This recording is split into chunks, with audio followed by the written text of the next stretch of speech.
I'm Matt Landau, and this is Unlocked, Season 6, Magic Zones. This episode's brought to you by Point Central, the leaders in smart home automation, and Breezeway, a best-in-class property care and automations platform. Today we're talking with Stephanie Farr of Luxe, one of the most limited edition vacation rental managers I've ever come across.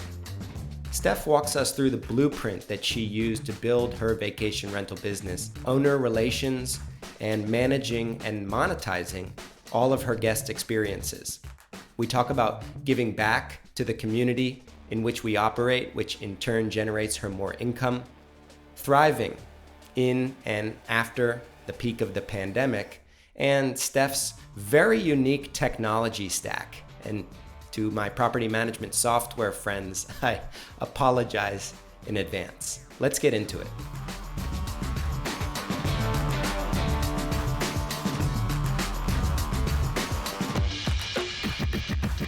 Stephanie Farr, are you still there, first of all? Hi, Matt. Yes, I am. Excellent. Thank you for having me. Thank you for being here. And you, Steph, are a pretty remarkable vacation rental professional. When I first came across you and your work, I will say that your website spoke for itself. Like your website is the reputation that I think you want to convey. It is absolutely stunning. And I'm curious, like, what did you use to build that website? Thank you, Matt. We actually just built it based on WordPress, and we built it a la carte, custom designed with our own in-house team. It is gorgeous. The layout is gorgeous. The vibe, like this, the style, it's very intuitive. Thank you. Tell us a little bit about pre-vacation rental Mexico, Steph. You're originally from Canada, right? Yes. So what were you doing? What was your life before vacation rentals? I started pretty early in the industry. So pre-rentals, I was living in Montreal, and right when I got out of university, I actually started to work for a villa rental company in Montreal. They were probably one of the first companies. They were called Caribbean Way and focused on the Caribbean, just renting villas in the Caribbean. So I started to work with them just when I got out of university. I just finished a semester in Mazatlan, Mexico. I did an exchange program with them. And when I got back to Montreal, I always knew I wanted to travel, or I wanted to be in the travel industry. I was like, what can I do where I could continue a lifestyle where I could just travel around the world? Did your parents like roll their eyes? Oh, absolutely. I initially wanted to do my exchange program in Australia, but my mom wouldn't let me. She wanted me moving across the world. So she's like, you could go to Mexico. Not only, little did she know that I moved to the cartel capital of the world, which was Sinaloa State. So I basically, after that semester, I had the travel bug, and I was like, this is it for me. I know I want to travel, but I want to make enough money so that I could sustain a great lifestyle where I could travel around the world. And so I decided, okay, I'm just going to get a summer job. And that summer job, I'll work for a few months and then I'll pick up and travel again. And I got this offer to work with this company that does villa rentals. And I was like, villa rentals? Who the heck's going to rent a house when you could stay? This is back in 2003. And I was like, who's, going to rent a house? And, it seemed kind of dodgy to me, but I was like, you know what, I'll give it a shot. I was working with it was a young group, two young brothers, working in a loft in old Montreal. And so I said, I'll give it a shot, just a couple of months, enough so that I could take off and travel again.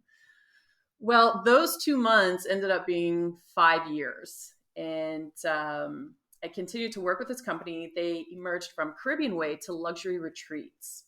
And I don't know if you know, but Luxury Retreats ended up being bought out by Airbnb a few years ago. For like $1 gazillion. So those were the brothers that all of a sudden got incredibly rich?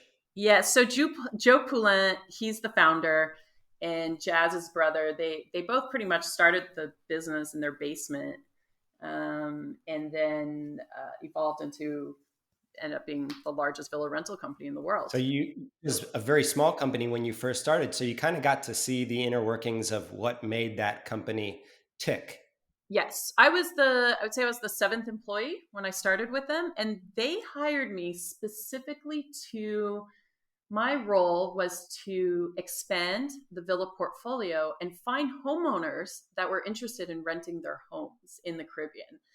And that was really funny because, I would be sending emails to random homeowners. I don't even know how I found their listings because it's not like they were promoting anywhere. And I'll never forget, homeowners, they had to send photos of their villas through the mail or on a CD disc. And I was part of the homeowner reviewing committee where I had to look through these photos and approve whether or let them know whether or not their property would be approved for our website. Wait, so you would reach out cold to a homeowner, say, I'm interested in your home, but I need you to send me physical photos in the mail. And by the way, then I'll let you know if we're actually going to accept it. Exactly. I loved it. Who actually did that? Who actually said yes? There's actually, that's how we built our network. So it was actually, it's interesting because yes, I would find HOA communities. I'd find them and I'd get their email addresses or their phone numbers, cold call them. And then I'd be like, hey, we're interested in renting your property. And even for them, that concept was foreign. They're like, no, this is just my home. I use it with my family. Why would I want strangers to come stay in my house? And I had to explain, but if we rent it, you can invest back into your house. You can, we can generate X amount of rental income, and then maybe you could use those funds. But so, my consulting for villa owners started really early back, just trying to convince them to send physical pictures. I'd even get written letters of what their house entails. And yeah, so it was definitely the onboarding process, maybe took a few months. At the very least to say. It probably took about a few months to get a villa on board. And in hindsight, the angle or messaging that seemed to really resonate with them, that kind of unlocked them. See what I did there? Unlock. That really helped them see the value that you were providing or made them want to decide to enter. What was a big learning point there? It was really about it was two things. One was the fact that they could generate rental income and then put it back into their investment. Mm-hmm. So speaking with a homeowner, really, most homeowners that have multiple homes, 2, 3 homes, they're pretty savvy in business. And so when you take the number, when you're discussing numbers with them, go back to the root of discussing what would be a solid return for them for their investment, then, they look at it and they're like, okay, you know what? Or also the other thing is how to enhance or improve their own property so that when they go back to use it, when we have renters, they're the ones who are giving their feedback of what, they think should be added to a property, what amenities. And so when the homeowner goes back to use it, they're like, oh, wow, I've actually upgraded my house through leveraging it through my rentals. And you could give them like specific examples, like, look, if we do this at the end of the year, we can put in a pool or something. Exactly. Build up that rooftop terrace you always wanted, or, and so a lot of them ended up being receptive through that point of just what it meant to be able to put back into their own property. And also, some of them have their houses on the market, so for sale. And that's how actually I did find majority of the homes is just through real estate listings, and they never even thought of renting them. And, so that was the other attribute of how to influence them to want to rent it. It was really about, well, if we can generate traffic into your house, bringing in, guests that want to stay there, you're more likely through that exposure to be able to sell your house. And that still applies too. And I think the numbers game here is really important. If you've got a great approach, a great pitch as to why listing your property in this management fleet, if you've got that part down, it's a numbers game. It's like, how many cold calls can you make that generate one conversion, right? Yeah, exactly. And so from with Caribbean Way, that then became Luxury Retreats, how we actually, I would say, we're ahead of the game from the other competitors, because there were other companies that started around that time as well in 2004, 2005, was really because we really pushed homeowners to give us real-time availability on their properties. And so we would not let a homeowner sign an agreement with us or contract to list with us unless we were able to have access to their calendar. And that changed the game that's almost 15 years ago. That changed the game for the company because, well, while other companies, competing companies, were calling homeowners asking for availability, we were able to get back to our clients real time. And so that's really how we were able to grow as quickly as we did back then with Caribbean Way. And I took a lot of what I learned there and applied with my business. So when I quit Luxury Retreats in 2000, I quit in 2007 and decided I wanted to travel the world. So I left, traveled the world for a year and a half, and ended up in Mexico, in Riviera Maya, because that's where I actually had traveled frequently to develop the area when I was with Luxury Retreats. And I decided to come back and just, come for vacation and enjoy the area. And I met up with a villa owner that I used to work with. And she's the one who approached me and said, hey, why don't we start a villa rental company here? And at first I just got out of the industry and I was like, I don't know if this is really what I want right now. And actually the idea wasn't so much about villa rentals. It was really more about concierge services. And because the market was so fragmented back then, you could rent a house in Mexico for $5,000 a night. I know I'm being excessive in the luxury market. Or you could go to St. Bart's and rent a house at $5,000 a night, but there's no guarantee of standard of what you're getting. And this is back in the day, right? Before Airbnb existed, where we have reviews and... Although to a degree, this is still true, kind of. It is, yes. Yeah. You're right. It is still there's a little bit more of quality control standard, but back then there was nothing. And so we thought, okay, why don't we start a concierge company and basically offering high-end concierge services to all the partners that exist out there, like Luxury Retreats, other villa wholesalers, travel agents, and assure them that we're able to give their clients the standard that they're pitching to their clients.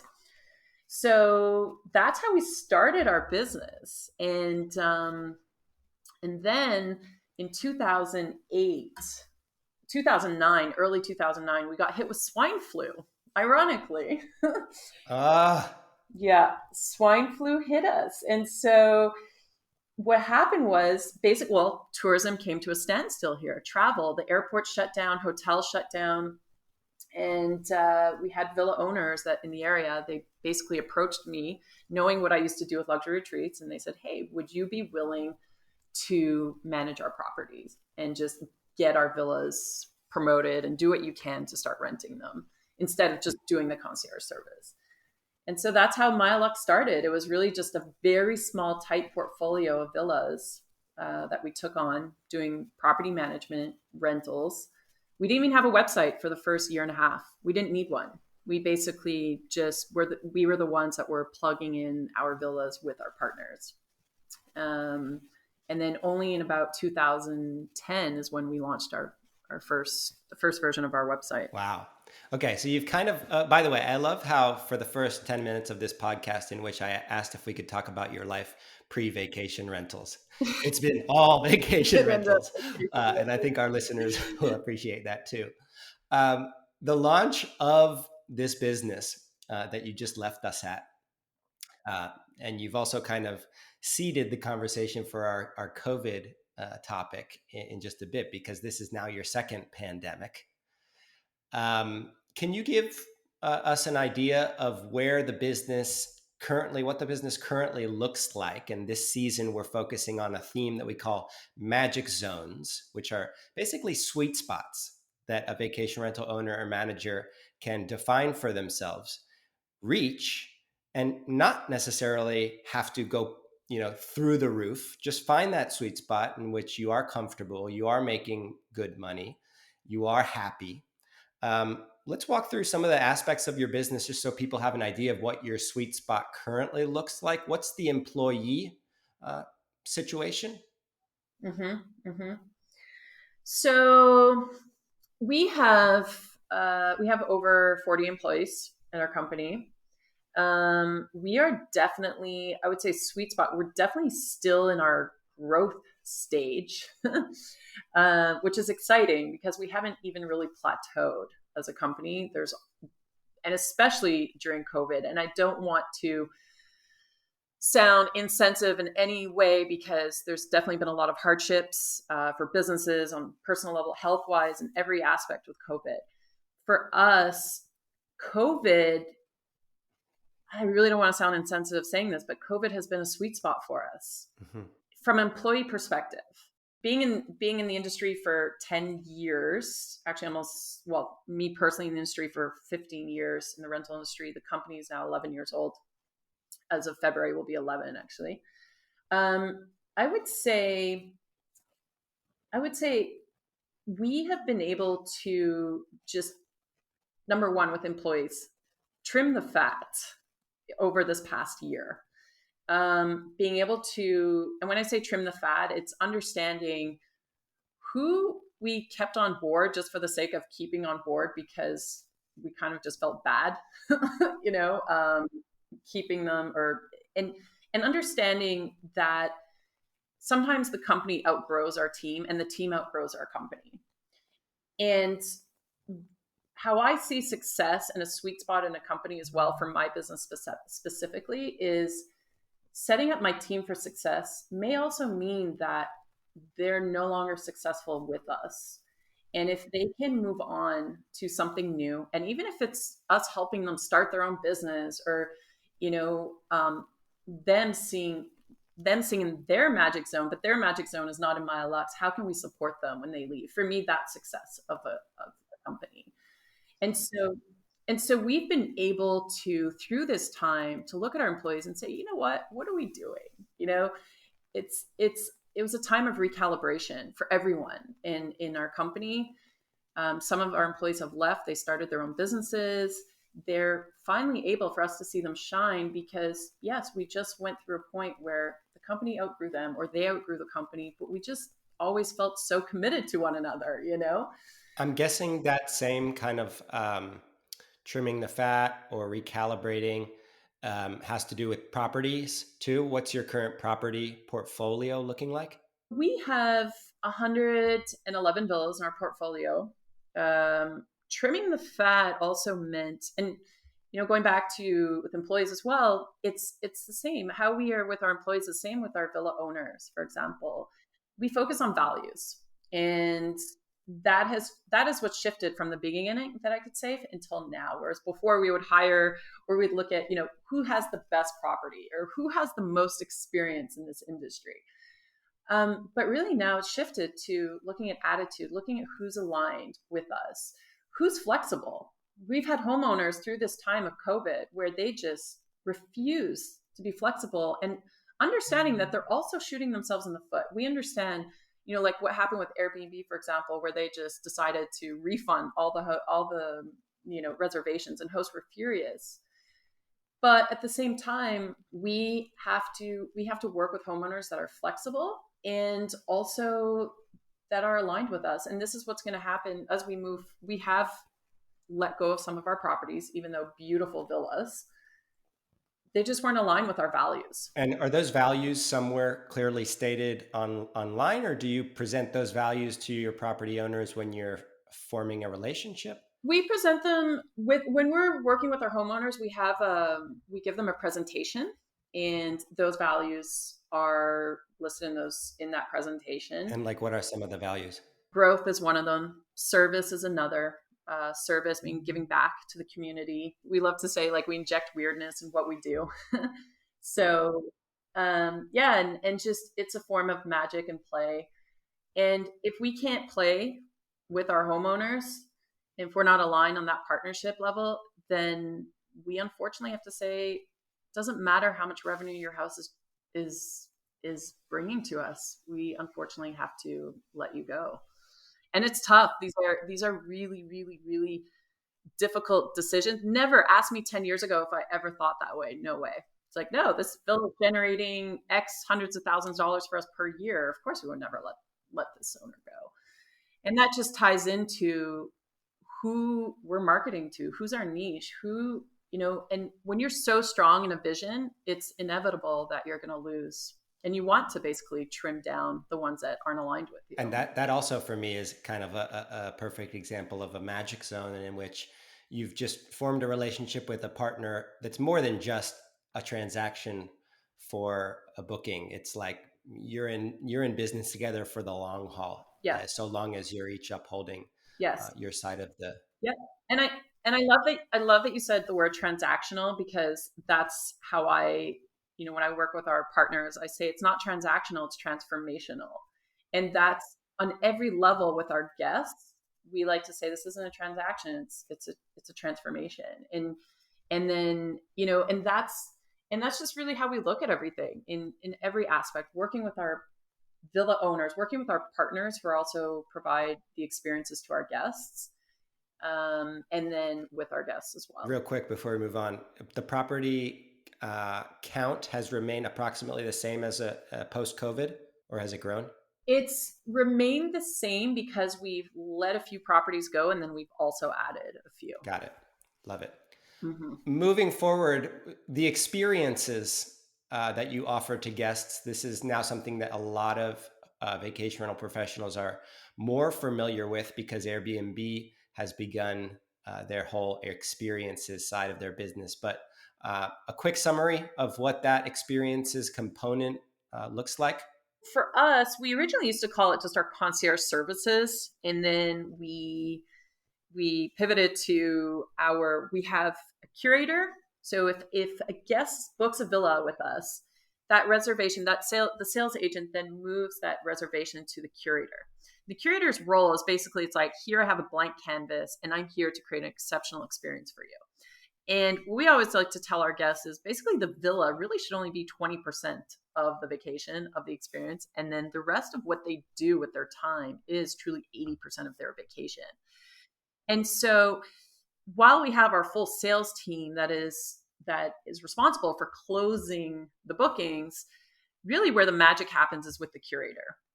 And so the curator is in touch with the guest after they book their property with us. The moment we close a booking, the curator is in touch with the guest. And that could be, sometimes we have reservations that close, 6 months prior to arrival or 2 days prior to arrival. However amount of time it is, that curator's role is to basically build an exceptional experience for the guests. And like I said, it's like, here's a blank canvas and we're here to paint this with whatever we want it to look like prior to your arrival. When the guests arrive, they are greeted by what we call our hosts. So the Maya Luxe host is there to take care of everything on site. We used to have it where a concierge did everything. The concierge was in charge of pre-arrival and taking care of the guests on site. But what we've discovered is that we're able to just provide a much better experience by being able to have that support 24/7 to the guest prior to arrival. And then the one person, the host, which is responsible for everything, taking care of their experience on site. And has that changed post-COVID? That has remained. Do they just keep their distance? Yeah, exactly. What's interesting is throughout, in the peak of the pandemic last year, we kept our distance, but the clients, our guests that were traveling here, they're the ones that are traveling throughout the pandemic. They're the ones, they really did want that face-to-face interaction. So yes, with the distance, wearing the masks, of course. Most of the time, our guests are the ones that ask us to remove the mask or to ask the staff to remove the mask. So that's actually been a very interesting, initiative just in general of the sanitization and safety protocol. And experiences could be something in-house, like a chef. Yes. It could also be like a taco tour. Yes. So we have in-house services, and it could be anything from chef service to tequila tasting. If you want, if they're mezcal, even better. Salsa dancing, anything you could think of, we could bring to the house. And some of our villas already include the services. So some villas already come with a full-time chef. Some villas include full-time chef and include all the groceries and the meals. That's another service that we offer, is pre-stocking. So you'd give us your grocery list prior to arrival. Anything you want in your fridge or on your counter, we'll take care of it. We'll have it delivered to the house prior to your arrival. And then outside the villa, anything we could possibly think of, anything you want to do we have a vast array of things you could do here culturally and visiting the Mayan ruins, the cenotes, which are sinkholes. this for me is just a magical destination. And if you want to come here and, experience as much as you can, the destination, at least 10 days. Yeah, for sure. Could do 10 days cenote hunting alone. Although I don't like the word sinkhole. That sounds like dangerous. Yeah. A cenote is so gorgeous. It's like, what is it? A freshwater sort of underwater cave? They can be underwater, open water. But yeah, so all the cave systems here, we don't have any above ground rivers. So everything's underground. The entire water system is an underground flowing river. It's otherworldly looking. Yeah. And Steph, these experiences generate an income stream for the business, right? Yes. So believe it or not, the margins that we generate for the experiences are probably double what we generate for the villa rental. Wow. So capitalizing on the experiences is really an important part of the business. And that's another reason why we really put a curator, one person dedicated to building an itinerary for our guests. Because yes, with our villas, as we know, we make a commission, homeowners pay us a commission. But with the experiences, this is where we're able to add on with the margins. And, we always look at it like it's a part of business that many people just ignore, don't really put much attention into. But if you could build, and it's a win-win. I always say if they come to Mexico or to Riviera Maya and they've only stayed at their villa, we failed at providing them an exceptional experience, because I can't imagine every guest I tell my team to treat like friends or family. And if I had friends that were coming and they'd never been here, I would not allow them to not see certain things. And I understand it depends the dynamic of the group. Is it family? Is it friends? But there's just so much to do and to really capitalize on the experience. And hey, some may just want to relax and do nothing.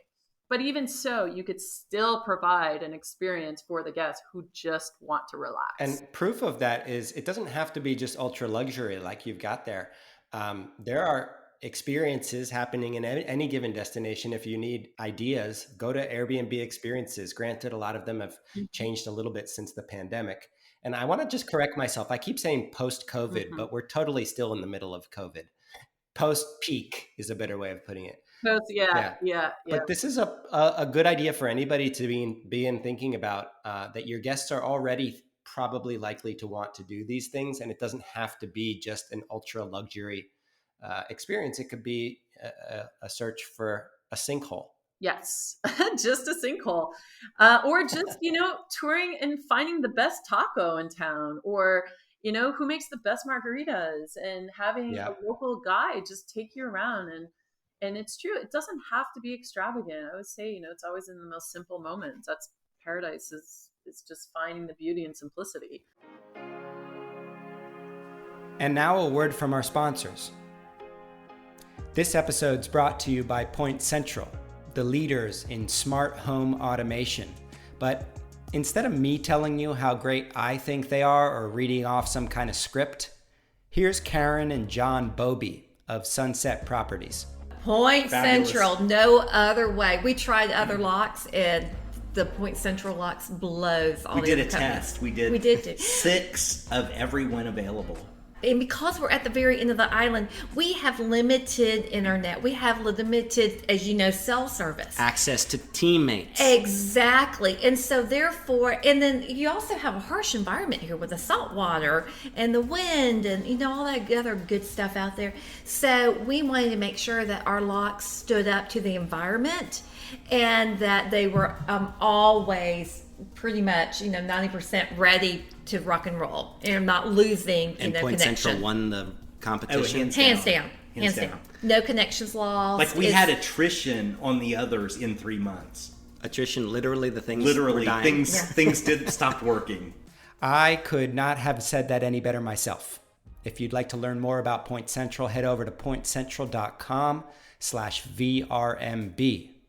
They're now accepting property managers with less than 5 properties, which gives everybody the excuse to get a little bit more connected.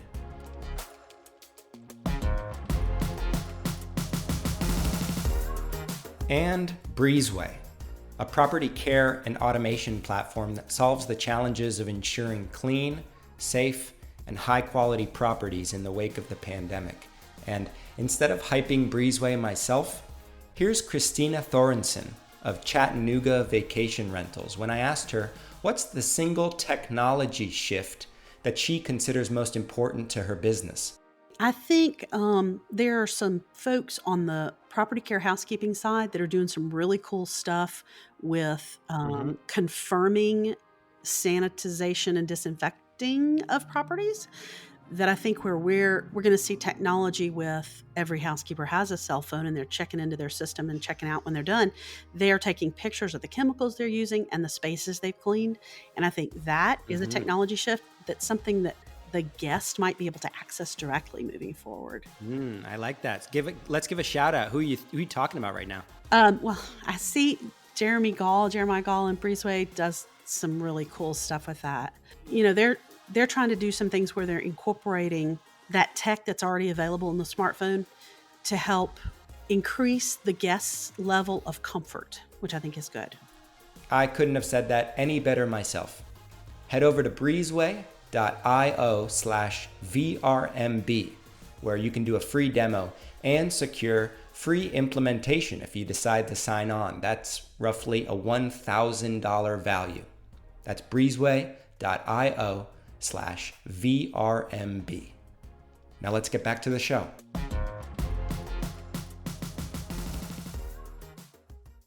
All right, moving into the next pillar, but real quick, favorite taco in the Mayan Riviera? Where do you go for that? Where? Yeah. It depends. Are you vegan? No. No. I'll eat any meat. Well, I would say the best one are on the streets, and they don't have a name, so I would have to give you a Google pin for that. Okay, spoken like a true curator. Okay, I want to move into the real estate side of your business very quickly, just so people have an understanding of the diversification going on here. Is this a partnership with real estate experts? How does that work? No, we just have built it in-house, and that just happened organically because we never really intended on going into real estate. However, our homeowners that have been really successful with their villa rental programs with us are basically like, well, we want another one like this. Can you find us another property that you think will do really well in your portfolio? And I think that's what's made us so successful in real estate is that it's kind of like we reverse engineer the whole process of the purchase, because we don't just sell for the sake of selling. We will sell a property of what we know will do really well in our portfolio, or a villa that we want in our portfolio because it's going to do really well on the rental side. Whereas most brokers or real estate agents will sell just based on, hey, this is a great property, but don't have the true rental history or know-how. Intel, yeah. Yeah, intel. And so we could have a homeowner that says, hey, I want to put down $3 million on this house. And then we have another house that's for sale for 1.5. And we're like, no, put it on that house and we'll be able to generate a higher return on that property than we could on the 4 million one. So I think that's where the value comes in with us, is just that we are able to really put our potential buyers in a position where they know they're going to have a high return on their investment. So it just happened organically. And then guests staying at our villas, just like, hey, we want to buy, we want to invest in the area. What do you recommend? And that's how it started. But no, we don't partner. We work with other brokers in the sense of they'll send their clients to us to give kind of like a rental pro forma of what we think we could generate for a house. And this is also like, I think if you're listening to this and you're in real estate and you want to learn more about vacation rentals, this is the gigantic untapped opportunity, is that most real estate professionals have not spent the time really getting to understand the local vacation rental market. I mean, sometimes they'll spit out a report from who knows where as a way to get somebody to actually buy the property. But this is a holistic understanding of the process that you bring to the equation, and formalizing that, whether it's building an in-house real estate team or even just partnering and sending a bunch of referrals in the direction of a reliable agent. It's a really nice complement. Absolutely. 100%. As if your business isn't complete enough, talk to us about your magazine. So the magazine is just, us wanting, we're a local company, and we also, if we're here, it's our responsibility, that's how I feel, to be delivering local knowledge to our audience. And so it's stories, it's connecting with our community, it's just news, for example, of anything that could be going on in the area, but really more so it's in-depth stories connected to our community, and being able to promote the local community here and local vendors, local, smaller businesses. But really it's just about telling a story, and not necessarily about rentals, but just overall what this destination has to offer. It's really just a pretty brilliant way of repackaging a blog, right? Yes. Do you actually have a physical magazine that you print, or is it all online? No, it's all digital. I love it. A magazine just has gravitas. I don't think I've ever met a vacation rental professional with their own magazine, but I know plenty of people with their own blogs. I'm sure now people are listening to this getting excited there. This kind of brings us into, I want to start breaking down some of the topics that you and I have been discussing lately. And one of them is kind of the role of Maya Luxe in the local community, also in the local environment, which oftentimes goes at the end of stories. It goes at the end of like the speech, but you actually have baked it in from the beginning. Tell us about this, the Rise Relief Fund first, and then we can go into the future plans for the Blue properties. Rise was born, let's say maybe last year, pre-COVID, and it was really about creating an initiative to support our community and our environment. When COVID hit, we really understood that we had to do something to help our community here. A lot of locals were out of jobs, out of hotels. As you know, this area is saturated with large resorts, employing thousands and thousands of locals per resort. And so when all the hotels closed, unfortunately, there were families that were left with no jobs, but also unable to put food on the tables for their families, and also unable to even support or pay for their rent at their houses or their apartments. And so what we did is we came up with an initiative to just raise funds for the community and deliver food baskets every 10 days. And each food basket had enough food per family of 10 people. So a family of 10 for 10 days. And how we did that, we launched our virtual experiences. And we thought if our guests can't travel with us, then we will go to our guests' homes and we will have online experiences like DJ sunset session at 5 p.m. happy hour, in-house tequila tasting course, or salsa dancing. And so we were able to raise money through those experiences. And we felt really blessed. This is a time where we've really seen our community come together. And when I say community, our community of guests, where as soon as they saw what we were doing, they're like, how can we help? How can we, is there something else we could send, not just money? What can we do to participate more in this? And so that for us was just really amazing to see.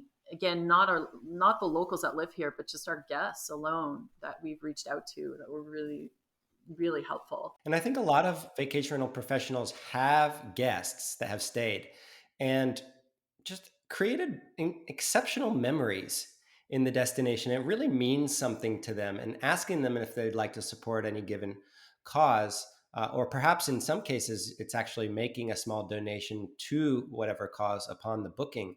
It's really a perfect fit for the kind of traveler that opts for vacation rentals. And I've lately started to kind of formulate this little model in my brain, which it almost asks us to choose which of the following two loops we fall into. The first loop, it begins with a booking or a guest coming to stay, dollars coming into our business.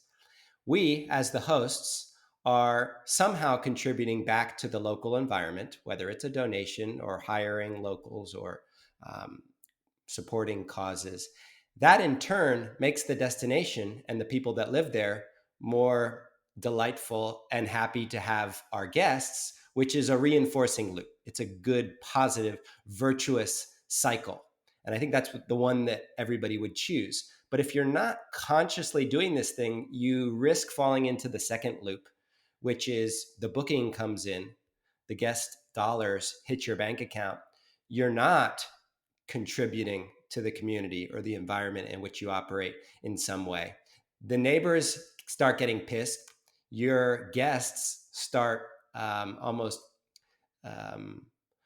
overshadowing everything else if they're not behaving themselves. And that in turn begins to affect your bookings because no longer will people want to visit. Do you think that your initiatives with regards to the Rise Relief Fund and with this future branding of properties that are environmentally friendly, which I'd like you to describe as well, do you think those are kind of encapsulated by that first type of loop? Does that logic make sense to your bottom line? Oh, absolutely. And one thing I want to stress too is, I mean, our bottom line is our homeowners' bottom line is our bottom line. And so if we want to touch on the sustainability piece, if we look here in Riviera Maya, for example, I mean, this area is developing and booming so fast with irresponsible development. And this is something like just from a, moral level of what we do with our company, I look at what we do and I'm like, you know what, we're contributing to the problem. We're the ones who are bringing the tourists. The tourists are then what's creating demand for development, for example.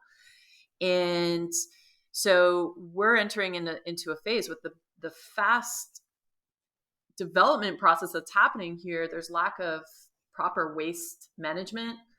And without having proper waste management systems, our water is going to be polluted. We're not going to be able to swim in the beaches in 10 years from now at the rate we're going.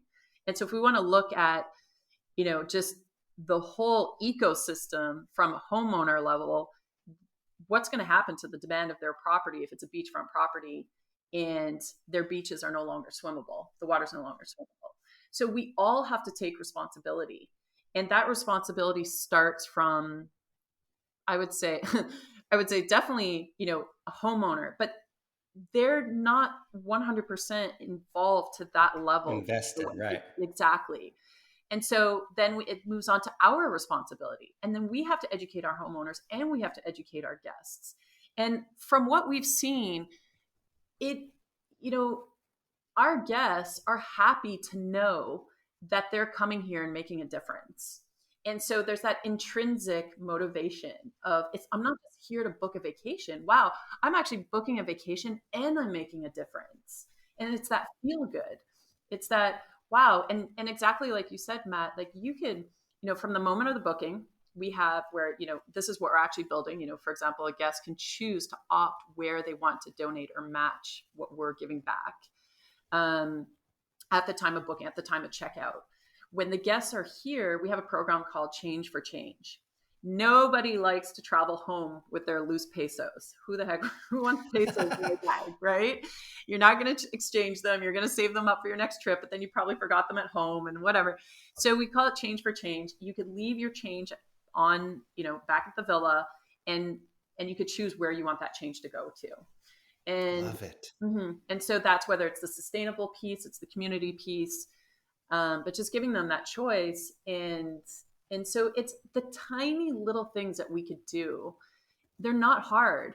And I really say, like, I know our guests they just feel consciously like, wow, okay, I'm doing something good. And it makes them feel good. And what about these environmentally friendly properties? That's kicking it up a notch, right? So that's an investment that is also branded in some way? Yes. So what we're doing is we're basically creating another tier within our portfolio. We're calling them our blue villas. And these are the villas that are going to be focused on our sustainable initiatives. So no single-use plastics in the properties. We unfortunately, like the waste management aspect side of it, because the house is already built, that's a little bit different. Which is one of the reasons why we're getting more into real estate as well, so that we could go to the root of the problem when we're talking about developing properties. But with villas that are already in our portfolio, we are developing that sustainable initiative. So it's no single-use plastics. All the products in the villas, the soap amenities have to be natural. because that's what's affecting our coral as well, all the chemicals.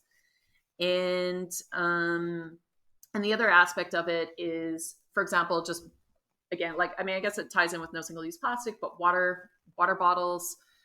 We also are giving, our owners are using eco bags in their properties so that guests aren't going out and actually using plastic bags, or when they go shopping, they bring those bags with them. And so the idea is the homeowners are aligned with us. And then for every booking, the homeowners are also giving back to our sustainable piece, which is us helping on a much larger scale. It's not just the single-use plastic aspect of it. And is that like I noticed that you have filters in property searching on your website. There's an eco-conscious option. Is that what that's for? That was just the initial phase before we're developing the true blue villas. But eventually, yes, we will have the blue villas that you could even filter as well, which will be the eco-friendly properties. But yes, we have that little stamp right now to say that there are taking initiatives, either solar panels or some villas are not connected to the grid, for example. So they do have their own waste management program. They are using solar or wind power. And then of course they're following the no single-use plastic protocol in their properties. And based on your now 15 years understanding vacation rental travelers, would you agree that this environmental angle, from purely a sales perspective, if you're doing these things and presenting them from a marketing perspective, presenting them in a way that helps people see the impact, is this like a decent opportunity right now? Yes, 100%. You're building brand equity, and you basically are filtering to a market that, I have to say, the ones that are more conscious, more environmentally aware are the more seasoned travelers. And so they're willing to pay a premium. They will pay a premium if they know that just by an extra X amount, they're going to make a difference. And so just from a level as well of values, when we talk about the clients that come and destroy a property, or you're also filtering on that level as well. The ones that tend to be more, focused on sustainability or consciously aware about the environment are also the ones that are going to take care of your property. I like to think that sustainability, when people hear it, they think environment, they think eco, but sustainability is really just about being able to run your business for a long time, being able to host guests and generate money. And there are if-then steps that are required to do that. And back to that second loop that I described, if you are not doing these certain things, your lifespan is going to be limited. It's the same with, taking care of our bodies. What, Steph, do you use in terms of how do you measure or gauge the growth of your business? Because it sounds like there's so many different pillars, and each of them is so nuanced and deep, and they all kind of intermingle in some way. Do you use any particular metrics that you look at each morning or week and say, okay, we're looking really good right now? Or is it just a full rocket ship dashboard? I would say it is a full rocket ship dashboard. I mean, obviously we look at the number of bookings that we're closing, the net rev per booking, how much we're closing in experiences. I think the biggest for us is our repeat database. That's really important for us, that we're growing through repeats or referrals. Is that the sheer volume of contacts in that database, or is that the actual bookings generated, or kind of both? It's a bit of both. Yeah. And then I would say reviews, based on what are our customer reviews? I mean, we could have, our growth could be, 20% increase in bookings this year versus last, but our reviews have gone down exponentially, and so are we successful? No. And what's a good gauge on reviews, that you're getting a review every few guests, or what? Well, number one, just the metric in itself, exactly that is, are we even getting a review? That in itself is a metric. Right. And so we incentivize both our team and our guests to leave reviews.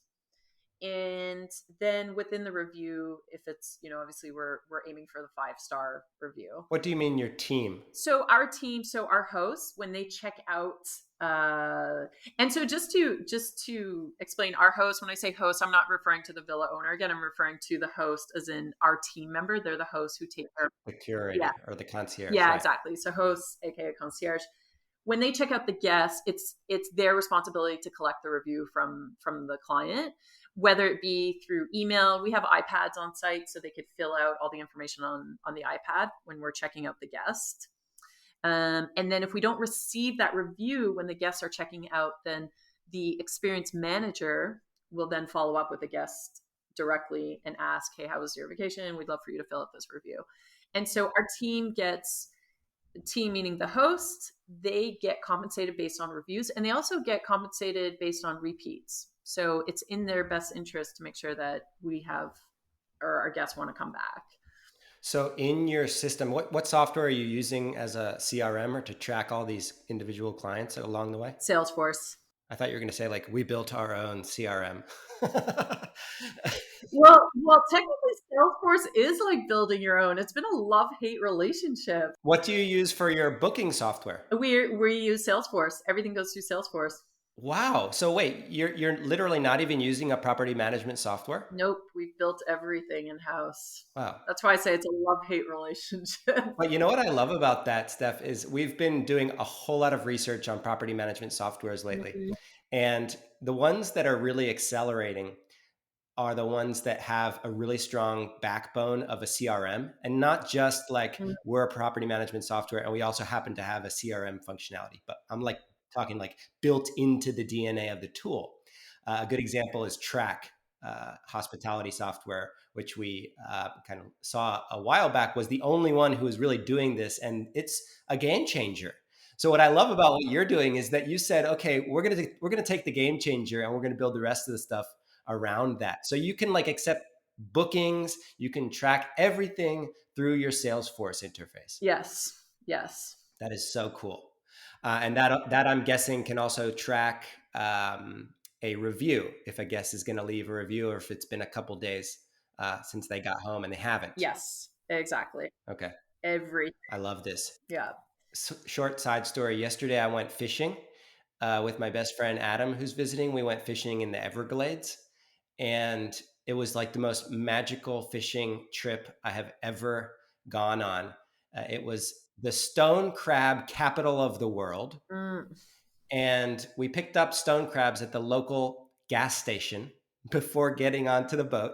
And I found myself sitting there. We caught fish nonstop, redfish, just nonstop. And I found myself sitting there eating a gigantic, colossal stone crab claw, drinking a beer in the middle of the Everglades, catching fish on every cast. And I said to myself, this is like going to be the best 5-star review that I've ever written. And we left, and the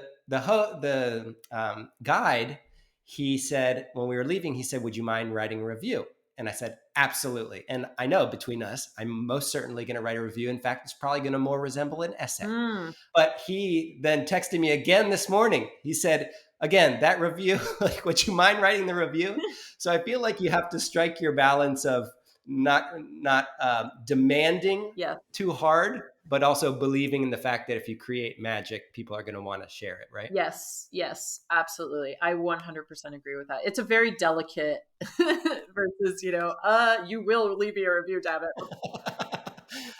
Yeah, exactly. I had a process with my team, with the host, with the concierge, where, if a guest if they offered tip, we always said that they have to refuse it 3 times before they could accept it, or unless it's in an envelope that's like it's a gift, then you can't turn it down. Love that. And we'd always say, our motto is really like, no, the tip for us is to leave us the review and tell us how we're doing. And so that would be, and that's how, when I say we would compensate our team based on getting a review, because we knew that it's a possibility that they forewent their tip in order to get that review. But it's just a way to tell the guest, you know what, like for us, thank you so much. I really appreciate that gesture. However, if you can do something for me, it would be this.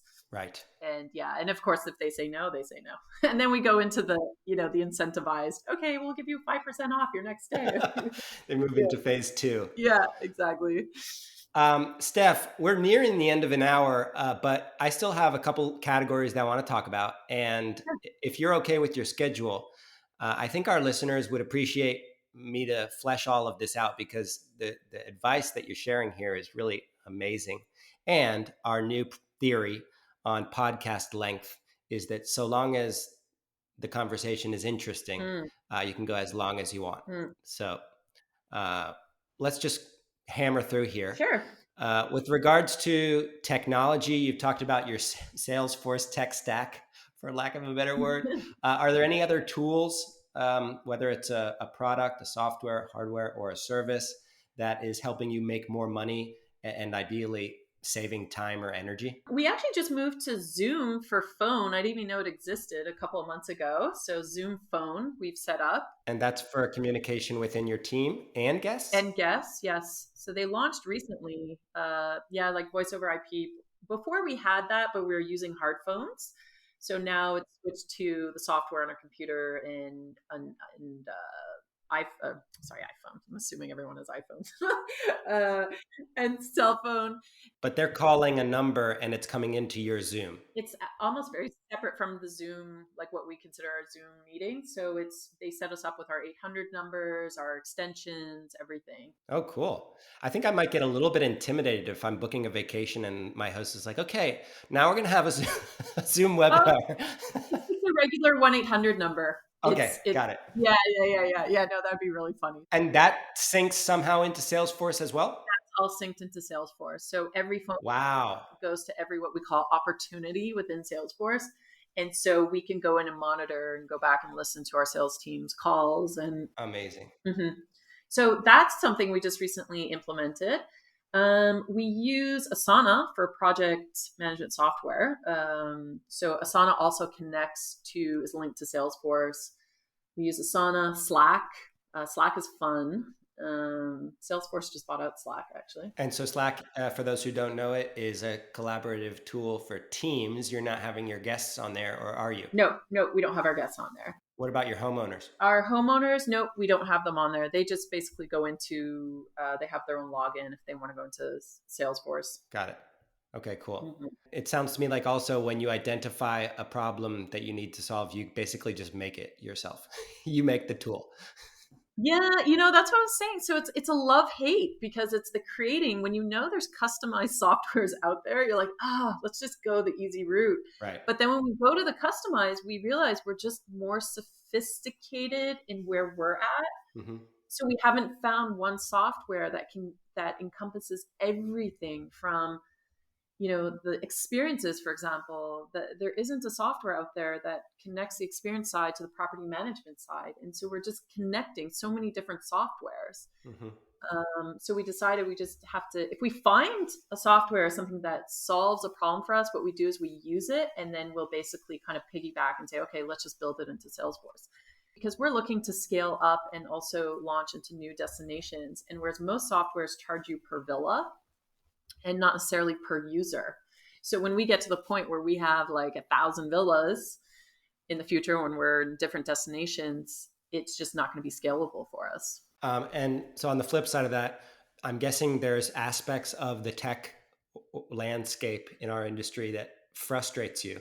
And one thing I kind of heard between the lines there is that our tech industry, from the property management softwares to the third party or ancillary softwares, it's a very broken up space, and the integrations are very, very young. So they're not nearly as matured or open as something like a Salesforce, which makes it a little bit frustrating for the advanced property manager to really use all the best tools, depending on what property management software they're using. So that fragmented nature, is that also something that bugs you? Yeah, exactly. If you're just starting out, it's like you don't know what you don't know. And so the customized softwares are there to tell you what you need to know. But, being in the industry for as long as we have, we just really we are as well trying to reinvent as we go. And so that's been the biggest challenge, is there really isn't one software for us that can solve everything that we need. And then they are fragmented. And the one thing that we do use, for example, the OTA connecting, like a channel connector, that's super useful. What do you use? Booking Pal. Okay. Yeah, I think they recently changed their name. But even that alone has made it's almost through the OTA softwares, the barriers to entry in this industry are just minimal. It's very easy to get into the industry through these OTA softwares, or you could plug any villa in with Airbnb, HomeAway, but the minute you're in these channel connectors, all of a sudden your villa can be on 20 different platforms overnight. It's crazy for me.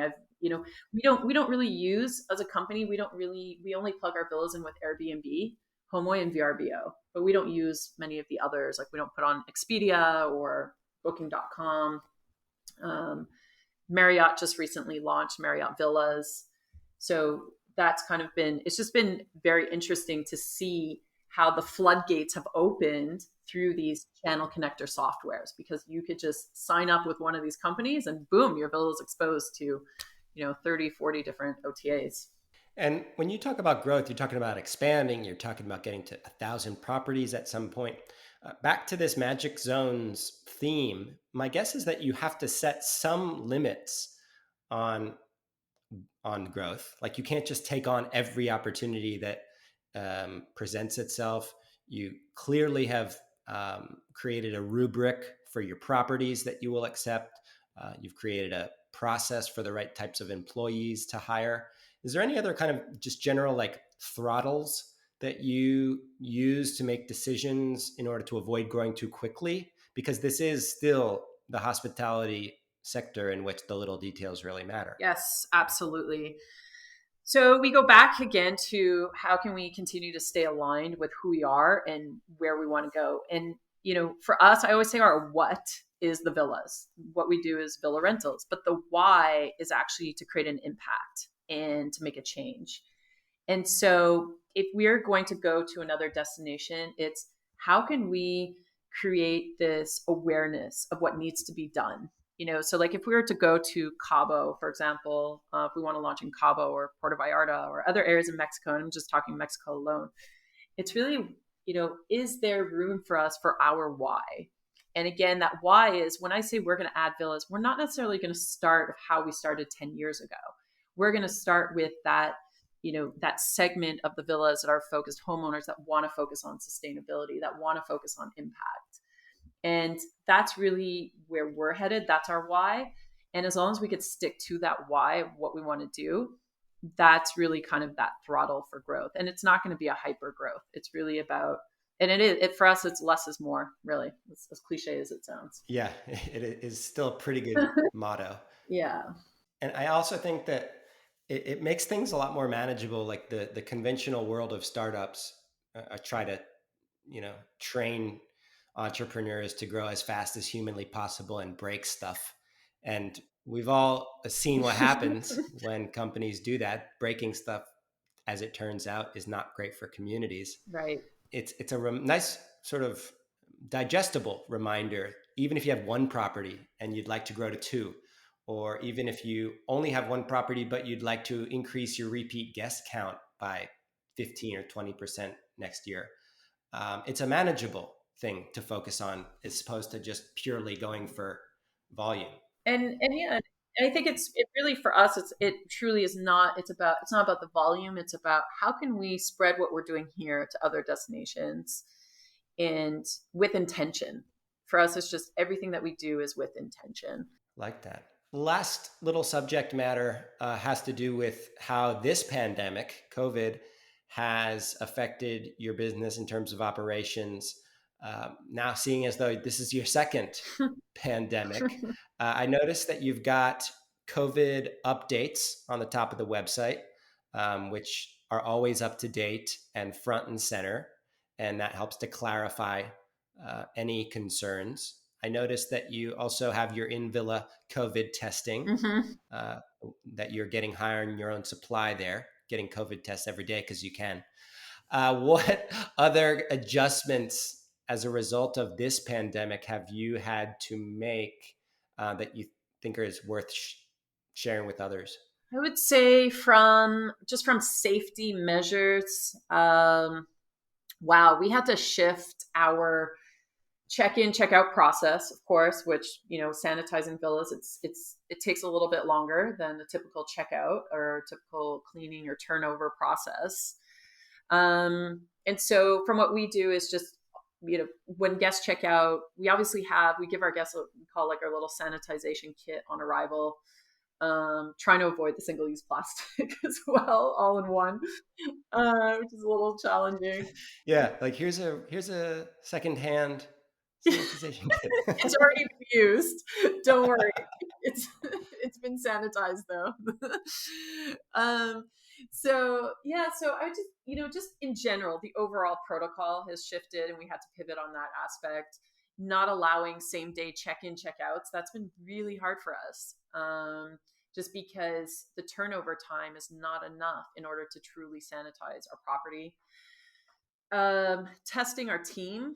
We've had it's happened. I mean, initially, we weren't in a testing schedule for our team. We would just do it if someone got sick and then we'd test everyone around. But then what happened was one of our guests actually that stayed at our villas was tested positive while they're at our house, at one of our properties. It was just like, wow, what do we do? What do we do when we have one positive guest in an 8-bedroom house with a staff of a 10 person staff?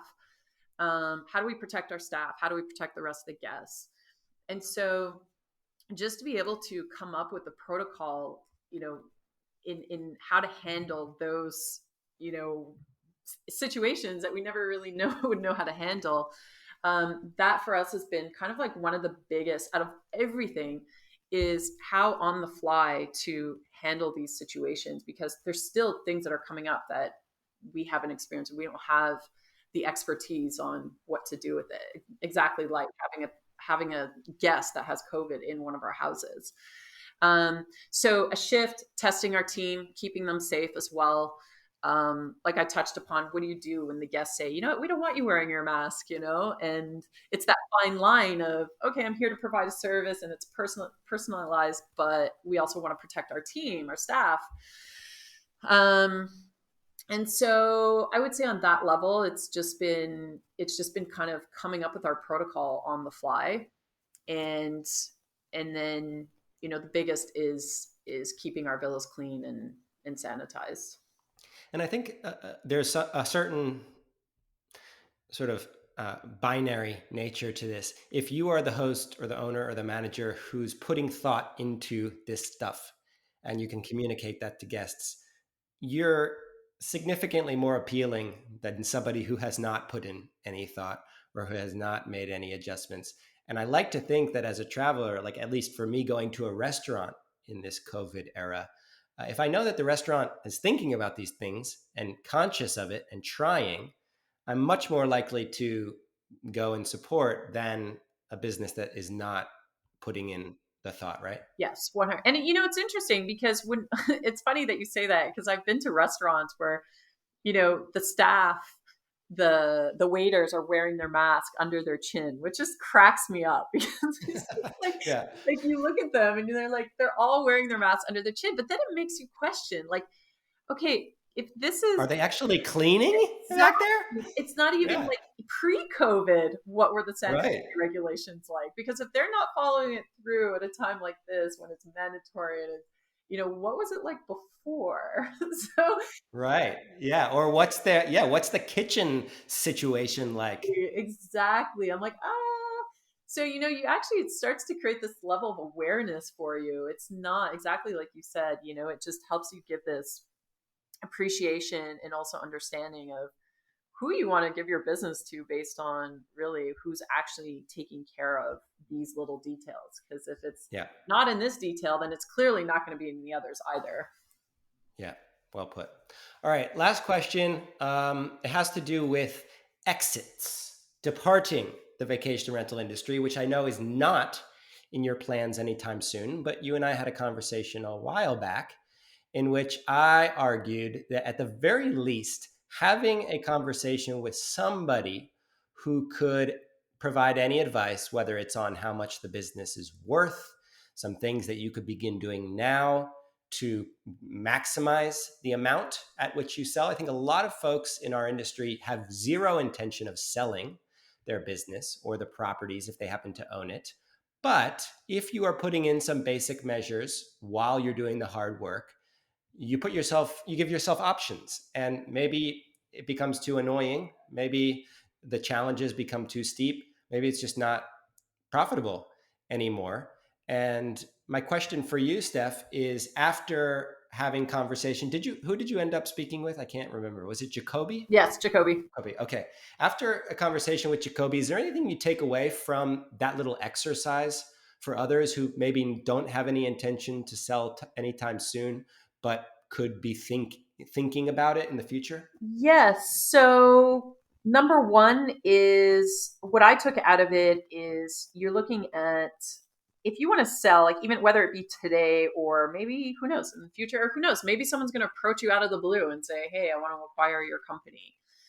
The number one thing is, I would say for me, that was the biggest eye opener, was just having everything, all your ducks in order. Just from the company infrastructure to your finances to if one day, if you need to print out a P&L, are you able to print out an accurate P&L of your company, on a monthly basis, on a quarterly basis? Looking at your expenses. That's one of the biggest things that actually was the big eye opener with COVID as well, is holy shit, sorry, pardon my French. Was, when your business comes to a standstill, where are you at? What are you looking at? Is your business able to, or how are you scaling up your company? What can you do? What is the next step? Where do you want to be 3 years from now? Where do you want to be 5 years from now? I would say 5 is too far in advance. So I kind of like to focus on 3. And I would say the other thing is, just finding that exclusive piece in your business model that competitive edge. And if you can focus on that competitive edge, then you're again building that brand equity for your company. So that any point in time, if you're looking to sell, you could say, hey, well, I also am able to offer this. And something else is when investors are looking at potentially purchasing your company, it may not necessarily be what it is at today, but they're looking at the potential of what it could be tomorrow. And so that's why I say the importance of trying to understand where you want to be 3 years from now. Where are you headed? What does the competition look like? How are you staying ahead of the game? I think that's been kind of like the biggest for me with Maya Luxe, is just almost having a turnkey. If someone wanted to buy like a property, like a villa, if someone wants to buy my villa, I'm able to say, here you go. These are the rentals I was able to generate over X amount of years. This is what you're going to get when you buy my property. It's the same thing with the business. I look at it the exact same way. I always like to say, build your business as if you will own it forever, but could sell it tomorrow. Yes. And I think that a lot of folks don't have any intentions of selling it, but then when maybe you do, it's nice to have those pieces in place. Yep. And I think too, is like the timing of everything, is like right now we're in the peak in our industry, especially because of COVID, where people are wanting to travel in private homes and stay at hotels or resorts. And so, if you do have an exit strategy, or if you are looking to exit, look at the timing of things, and so I look at it like, yes, we will be in peak growth, but peak growth also may mean is the best time to get the most value for your company. Mm-hmm. Well put. It's time for this conversation to come to a close. Oh. And I greatly appreciate your time. I think you and I could talk about this stuff forever. Yes. In fact, we have plans for a much deeper dive. We'll just leave that little teaser for our listeners. And I also did promise people that we were going to discuss open water swimming. But the simple fact there is that Steph swam around Richard Branson's island. Is that right? from Necker to Mosquito round trip, so 2 islands back and forth. And with Richard Branson's permission, right? He came with us the one way, and then influenced I like to use the word, peer pressured me to swim back the other way, the return trip, alone, solo. That's a very impressive feat. I can't say I have ever done that, although I am a fellow open water swimming. I was going to ask you how your swimming lessons are going. Your swimming? My swimming lessons are going great. I go out 5 to 6 days a week. It's typically with my fellow swimmers here in Miami. It's my little chance to tune out. I love that. And lately there has been an infestation of Portuguese man-o-war. Oh. So I've been swimming in the pool the last few days. Oh, wow. Miss Steph Farr, this was a fantastic conversation. And on behalf of all the listeners, want to thank you for dropping all of that wisdom on us. And congrats for your work. You are like truly leading the pack. Thank you, Matt. Appreciate that. Have a wonderful weekend. Thank you. You too. Thanks for listening to today's interview. If you'd like to download a full transcript of this conversation, along with links to resources that we mentioned, and perhaps collaborate with our guest, each of whom are members of VRMB communities, head over to community.vrmb.com and click register. Our community is for folks who don't want to do it the hard way or alone. They want to use the path of least resistance. No reinventing the wheel here, just copying the best practices to vacation rental growth that are out there. We like to think that we have the most creative vacation rental professionals in the world, all under one virtual roof. That's community.vrmb.com/register.